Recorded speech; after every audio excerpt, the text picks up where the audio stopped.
Olá e bem-vindos. Hoje a gente vai fazer uma análise de um material um pouco diferente do usual. Bem diferente, eu diria. Exato. É um tipo de documento que a gente raramente para ler, mas que molda a vida de milhares de pessoas. É o Regulamento Disciplinar da Polícia Militar de Santa Catarina. Um decreto de 1980. Sim, de 1980. E à primeira vista, ele parece só um documento legal, sabe? Denso, cheio de jargão. Totalmente. Mas a nossa missão aqui é outra. É tratar esse regulamento como se fosse um mapa da mentalidade de uma instituição militarizada. O que é disciplina para eles? Como o sistema funciona de verdade? Essa é a abordagem perfeita.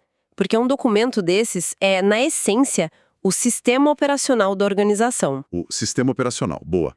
Ele dita como pensar. E para decifrar isso, a gente pode focar em 3 pilares. Primeiro, a base de tudo: hierarquia e disciplina. Ok. Depois, as regras do jogo, o que é uma transgressão, como é o julgamento. E, por fim, as consequências e o fator humano, né? Punições, recompensas e como eles gerenciam o comportamento. Perfeito. É uma imersão completa na lógica deles. Então vamos começar pelo começo, pela fundação. O regulamento fala muito em hierarquia e disciplina. O tempo todo. O tempo todo. O artigo 6º, por exemplo, diz que disciplina é a rigorosa observância e o acatamento integral das leis. E uma das manifestações essenciais é a obediência pronta às ordens. E é aí que entra a frase-chave. Qual? A do artigo 7º. As ordens devem ser prontamente obedecidas. É categórico. Pois é, e a primeira coisa que vem na cabeça é a pergunta clássica. Tá, mas e se a ordem for absurda ou claramente ilegal? Exato. E é aí que o sistema revela uma complexidade que a gente não espera de primeira. Não é uma obediência cega. Não. Não, o regulamento abre uma janela pequena, mas abre. Diz que o subordinado pode solicitar os esclarecimentos necessários. Ou seja, não é para só bater continência e sair fazendo algo que não entendeu. Certo. Mas pedir esclarecimento é uma coisa. Vamos pensar num cenário mais extremo. E se a ordem for, sei lá, invada aquela casa sem mandado? Isso é ilegal, não é só falta de clareza. É aí que fica mais interessante. O texto diz que se a ordem implicar responsabilidade criminal, o executante pode pedir que ela seja confirmada por escrito. Por escrito. Por escrito. Isso cria um registro, uma trilha de papel. A ordem deixa de ser só uma fala e vira um documento, que, claro, atribui responsabilidade a quem deu a ordem. Mas vamos ser realistas aqui. Numa operação, com adrenalina a 1000, um soldado vai virar para o superior e falar: "O senhor pode, por favor, colocar isso no papel para mim?" Isso soa mais como uma proteção teórica do que algo prático. É uma atenção real, sem dúvida.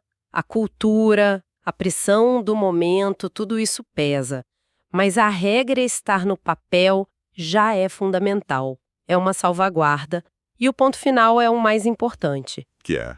O regulamento diz que a responsabilidade por excessos e abusos no cumprimento da ordem é de quem executou. Ah, então a corda arrebenta para o lado mais fraco. Em parte, o sistema está dizendo obedeça, mas a responsabilidade final ainda é sua. Não dá para simplesmente usar a desculpa do eu só estava seguindo ordens. É uma corda bamba, sabe? Entre obediência e responsabilidade pessoal. Entendi. A ideia é manter o senso crítico do policial sempre ligado. Bom, entendida a base, vamos para as regras do jogo. O que é uma transgressão disciplinar? Basicamente, qualquer deslize ético ou de dever que não chega a ser um crime. E a lista dessas transgressões é surreal. É enorme. E vai de coisas óbvias do serviço até um controle da vida pessoal que eu não imaginava. Sim. Por exemplo, o número 1 da lista é faltar à verdade. O que faz todo sentido, né? A confiança é a moeda de troca dentro da hierarquia. Uma mentira para um superior, um relatório falso, isso corrói a base de tudo. Certo, essa é tranquila. Mas aí a coisa começa a ficar mais invasiva. Olha essa aqui. Contrair dívidas ou assumir compromisso superior às suas possibilidades, comprometendo o bom nome da classe. Pois é. Ou essa outra. frequentar lugares incompatíveis com seu nível social e o decoro da classe. De repente, o regulamento está olhando a conta bancária e o bar que o policial vai na folga. E é aí que a gente entende a filosofia do documento. O policial não tem um emprego, ele é um policial. 24 horas por dia. A farda é uma segunda pele. Exato, mesmo sem vesti-la. A instituição entende que uma vida pessoal, digamos, desregrada, é uma porta para a corrupção. Na lógica deles, um policial endividado é mais vulnerável a suborno. E o que frequenta lugares incompatíveis mancha a imagem da corporação inteira? Exatamente. O controle não é sobre o trabalho, é sobre a identidade da pessoa. Fico imaginando o que seria um lugar incompatível em 1980 e o que seria hoje. É um reflexo da moralidade da época, né? Totalmente. E tem outras duas regras que são o puro suco do militarismo.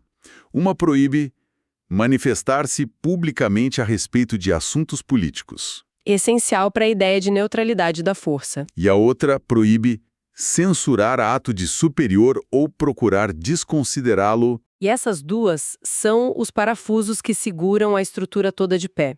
A da política é para garantir que a polícia sirva ao Estado, não a um partido. E a de não criticar o superior em público é a garantia da cadeia de comando. Qualquer problema se resolve internamente. Pelos canais corretos. Uma crítica pública é vista como insubordinação. É uma rachadura na muralha. Certo. Então a lista de pecados é enorme, mas o julgamento não é um simples culpado ou inocente, né? O regulamento fala em analisar antecedentes, causas, consequências. Exato. O sistema tenta ser mais sofisticado. Ele opera com 3 conceitos que são a alma do julgamento. E quais são? Primeiro, as causas de justificação, que são tipo um passe livre. Um saia da prisão do banco imobiliário. Gostei. Isso. Segundo, as circunstâncias atenuantes, que são como créditos que você acumulou e que podem abater a sua dívida. E terceiro, as circunstâncias agravantes, que são os juros que aumentam o preço a pagar. Boas analogias. Vamos ver na prática. O que seria uma causa de justificação? O passe livre. São situações onde o ato foi cometido, mas o contexto justifica. Se uma delas for reconhecida, o texto é claro, não haverá punição. E que situações são essas? Os exemplos são diretos. Cometer a transgressão em legítima defesa, em obediência a uma ordem superior, ou por motivo de força maior, tipo uma enchente que te impediu de chegar ao quartel. Ok, faz sentido. O sistema reconhece que a vida real acontece. Isso. E as atenuantes, os créditos. São fatores que não apagam o erro, mas mostram um bom histórico. Por exemplo, ter bom comportamento, ter prestado serviços relevantes. E tem uma muito interessante, falta de prática do serviço. Ah, para o novato. Exato. O sistema admite que um recruta pode cometer um erro por inexperiência, que seria inaceitável para um veterano. É um reconhecimento da curva de aprendizado. E do outro lado da balança, os juros, as agravantes. São os fatores que tornam a falta mais grave. Reincidência é um clássico. Cometer o mesmo erro de novo. Exato. Ou cometer o erro na frente de um subordinado, o que mina a autoridade. Fazer em público manchando a imagem da PM. E uma que eu acho muito significativa. Ter abusado da autoridade hierárquica para cometer a falta. Ou seja, usar o poder que te foi dado para fazer a coisa errada. E o sistema pune isso com mais rigor. Entendi. Então essa balança de atenuantes e agravantes define o tamanho da culpa? Mas qual é o preço a se pagar? A lista de punições parece um cardápio, né?